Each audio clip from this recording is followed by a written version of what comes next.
Assalamualaikum warahmatullahi wabarakatuh. Bertemu kembali dengan saya Dr. Sofi.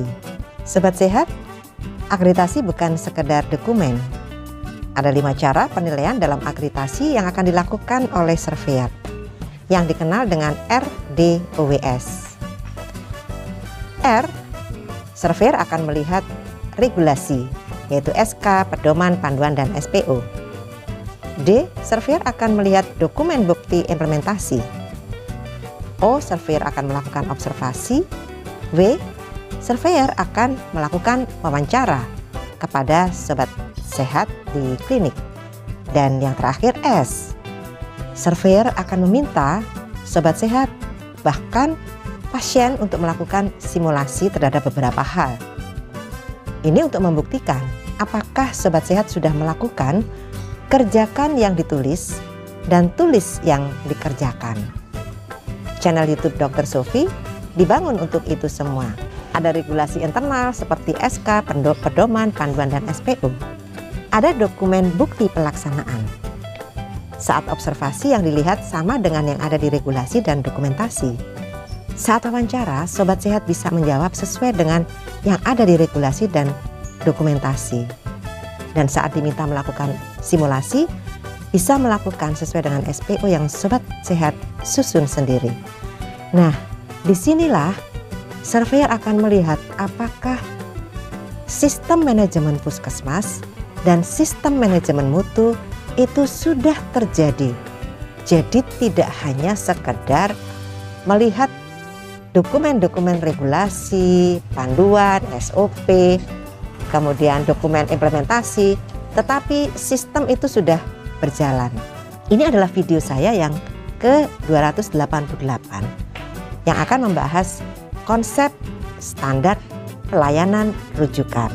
Seperti kita ketahui bahwa mulai video 279 kita membahas bab 3 ya, penyelenggaraan kesehatan perorangan atau PKP dari standar akreditasi klinik. Nah, bab 3 sendiri dari penyelenggaraan kesehatan perorangan atau PKP ini terdiri dari 14 standar. Pertama, hak pasien dan keluarga. Kedua, klinik melibatkan pasien dan keluarga dalam proses asuhan. Ketiga, penerimaan pasien klinik. Keempat, pengkajian pasien. Kelima, rencana asuhan dan pelaksanaan. Keenam, pelayanan promotif dan preventif. Ketujuh, pelayanan pasien risiko tinggi dan penyediaan pelayanan risiko tinggi. Kedelapan, pelayanan anestesi dan bedah. Kesembilan, pemulangan dan tindak lanjut perawatan. Kesepuluh, pelayanan rujukan. Kesebelas, penyelenggaraan rekam medis. Kedua belas, pelayanan laboratorium. Ke-13, pelayanan radiologi diagnostik. Dan ke-14, pelayanan kefarmasian. Kita bahas satu persatu. Dan di video 288 ini kita akan membahas pelayanan rujukan standar ke-10 dari bab 3 yang disebut dengan standar PKP 10. Pelayanan rujukan dilaksanakan apabila klinik tidak memiliki kompetensi penanganan yang sesuai dengan kebutuhan pasien. Adapun pokok pikiran dari standar ini adalah jika kebutuhan pasien terhadap pelayanan tidak dapat dipenuhi oleh klinik, maka pasien harus dirujuk ke Fasiankes yang mampu menyediakan pelayanan yang berdasarkan kebutuhan pasien dan telah bekerja sama dengan klinik.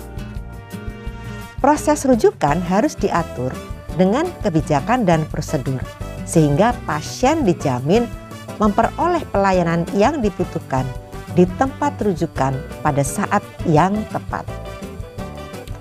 Pasien atau keluarga pasien mempunyai hak untuk memperoleh informasi tentang rencana rujukan.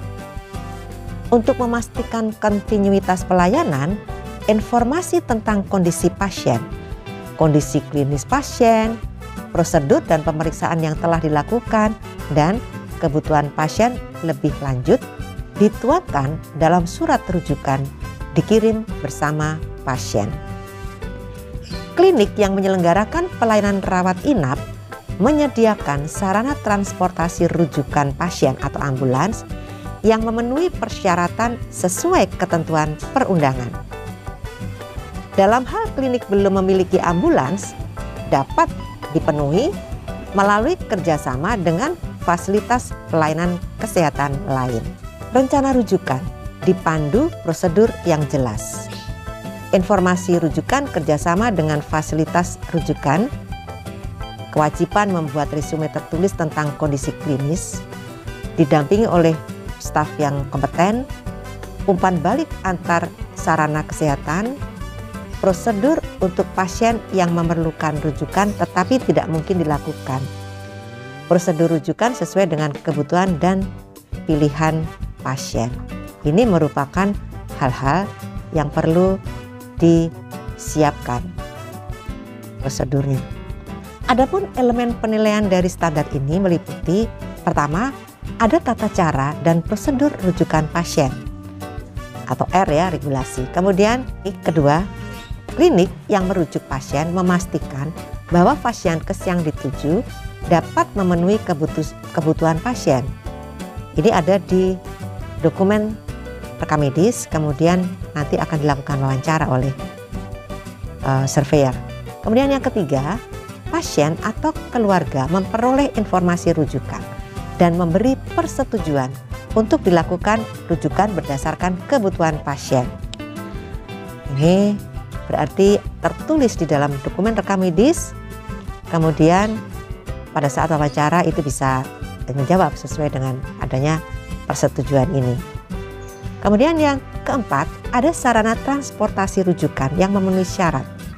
Ini khusus klinik yang menyelenggarakan pelayanan rawat inap.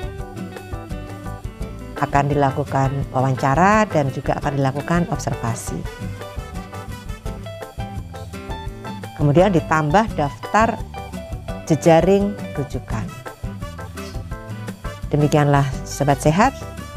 Selanjutnya silakan melihat secara lebih rinci pada beberapa peraturan perundangan ya. Contohnya PPRI nomor 5 tahun 2021, kemudian Permenkes RI 14 tahun 2021, kemudian Undang-Undang RI nomor 29 tahun 2004, kemudian Permenkes RI tahun 2090 tahun 2008, kemudian Kemenkes RI nomor 514 tahun 2015, kemudian Kemenkes RI nomor 62 tahun 2015. Demikianlah Sobat Sehat, di video 288 ini kita telah membahas pelayanan rujukan standar ke-10 dari bab 3 penyelenggaraan kesehatan perorangan atau PKP.